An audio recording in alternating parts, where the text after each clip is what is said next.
One of the best inventions in modern dentistry has been the full arch solution for replacing missing teeth. The standard for the last 100 years or even longer has been a denture. A denture is really a poor invention to replace missing teeth. There's always movement. They cause sore spots. The worst thing they do is they cause bone loss. The more you wear your denture, the worse you're going to get, guaranteed. Doesn't matter if you're male, female, what color of your skin, old or young. You wear a denture, you will get worse. But with the advent of fixed teeth, the example I'll use is zirconia, we're able to replace an entire arch of teeth, upper or lower, in as little as one visit. The bad teeth can go out, the new teeth can come in, and you've got a great looking smile that will last for decades.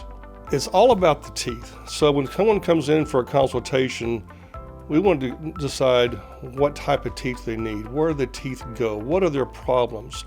We have 65 questions that we will ask the patient on what their specific problems are. When people get teeth that stay in their mouth all the time, fixed teeth, there's always that initial, at the visit they get them, they're excited and their smile looks great and they're real happy. The test of time is really where you see the value. When they come back year 1, year 3, year 7, year 15, and they're still having a great looking teeth that function, that's where the reward really sets in, and that's where they really realize their long-term investment and what a great deal it was.